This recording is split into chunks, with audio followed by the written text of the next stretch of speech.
Hey guys, Peter here to do an album review. Today I'm here to tell you all about the latest from Lord of the Lost, Swan Songs 3, out August 7th on Napalm Records. This album has 21 tracks and it's 1 hour and 44 minutes in length, and this is the third installment of Swan Songs.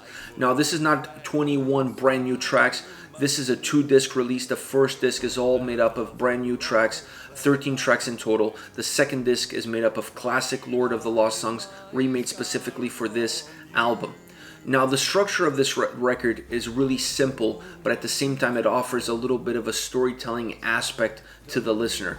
You really feel like each single song is a page in a book, and you're just going from page to page as you go from song to song. So there's a great fluidity, there's great dynamic mechanisms that allows the listener to stay connected with the first track and then continue that trip, continue that journey on every single song all the way to the end of the record. And to me, there are two main elements that allow that journey to be fluid, to be continuous, and to be very dynamic. And that is the overall sound that the record has, and definitely Chris Harm's vocals.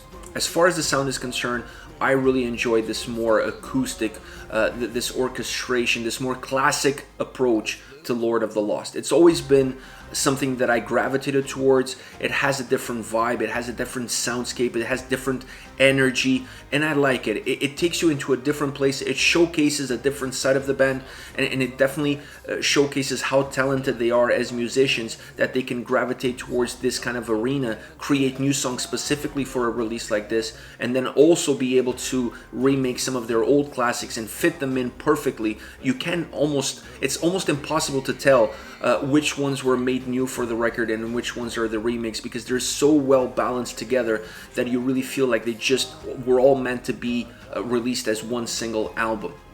Now Chris Harms, on top of it, has incredible vocals. He really leads this record. When you're putting together an album like this, he has to jump to the forefront. His voice is the conductor. His voice is the leading actor in this story, and it comes across on this album. He's magnificent. He doesn't have a one-size-fits-all approach as far as every single song on this record is concerned. I really felt like he took every single song individually, understood the lyrics, where they meant, the emotional baggage that those songs had, and then he adjusted his approach, his delivery, his tone to fit the message, to fit the track, to fit the emotion that those songs had. So he is absolutely outstanding on this record, definitely one of the highlights of the album, and one of the main reasons I gravitate to Swan Songs by Lord of the Lost, either be this one or the two previous records, is because of his voice is in the forefront, and there's not much around it that really covers him up.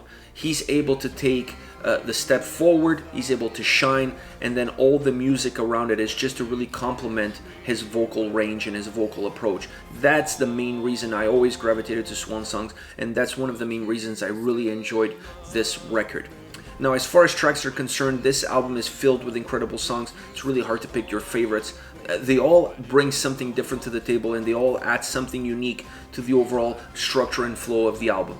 But to me, 3 songs that were really outstanding in terms of construction, dynamic mechanisms, fluidity, music, vocals, are the 3 that I'm going to be mentioning next. I'm going to start off with Unfeel, great piano and vocal driven track. I really felt like those were the 2 elements, those were the headlights, if you will, of this song that really guided the track all the way through.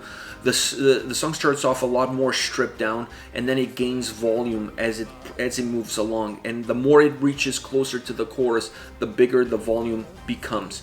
That is the signature approach for this song. It repeats itself after the chorus. That becomes really the DNA of this track, that sense of gaining volume, gaining more presence as the song progresses, as it starts to reach the chorus.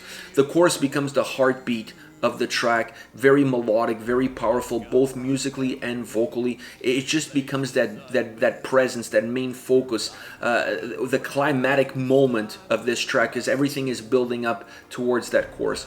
Chris has a more somber approach as far as vocals are concerned. He takes a more darker feel to the song, but it matches the intensity and it matches the overall atmosphere that the track has to offer. So perfect combination of music and vocals. Next, Agape, acoustic guitar opening on this song, then the piano and vocals come in to incorporate themselves into the overall mix of the sound. The vocals are absolutely haunting on this track. I really felt like he went with a different approach here.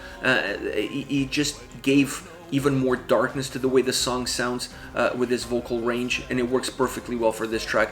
Those are the three main elements: the vocals, the piano, and the acoustic guitar. These are the three main elements that really make this song come to life, and are the three main elements that give this melancholic atmosphere to the way the song is put together. At the midway point of the song, you feel like there's an increase in strength, there's an increase in volume. The song really expands within itself. The strings come in and they bring such darkness to the track. I mean, overall, this is a dark track. This is a really melancholic track. But when the strings come in, they really bring the mood down.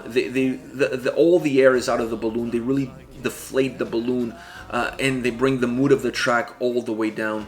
And that changes the style of the track, and that changes the mood of the song, and it really changes the eyesight for the listener.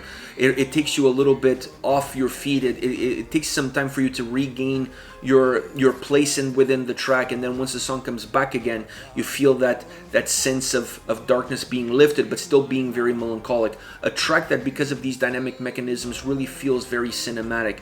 You feel like you're almost listening to a movie score all in one song in the way it's created, with the ups and downs and the ebbs and flows that the track has, both musically and vocally. Last but not least, Heard Again. I really like the clock sound at the beginning of this track. It adds atmosphere, it adds presence to the song. It definitely adds an interesting layer to the way this track is put together.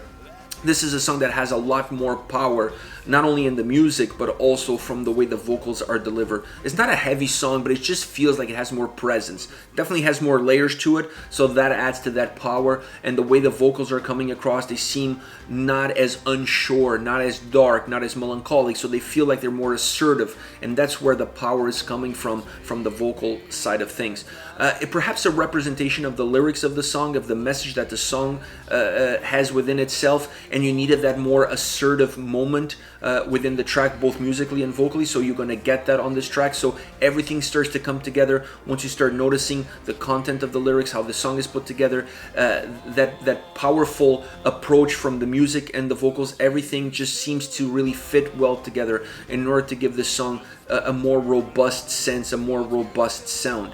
Having a piano bridge with the vocals on top added a really nice touch. It broke the track. It didn't break the track in the middle, because this came towards the last third of the song, but it definitely broke the track. It broke the dynamics of the track, and it was necessary. You really needed to bring some melody into the mix, because the song overall felt a little bit heavy. It's not a heavy track, but it felt a little bit heavy as far as all the layers are concerned. So having that piano bridge there added some necessary melody in order to lift the track up, bring the emotional presence of the song up a little bit, and increase some different mechanisms, increase the ability that the song has to change itself and still stay consistent across the whole track. So I like that piano, I like that melody. It definitely changed the balance of the track, but it was really needed in order for you then to finish the same way it starts, so you have this feeling of the track going absolutely full circle.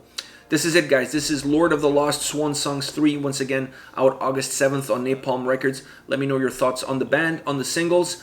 Use the comment section below. I'll be reading those and getting back to you. Take care, guys.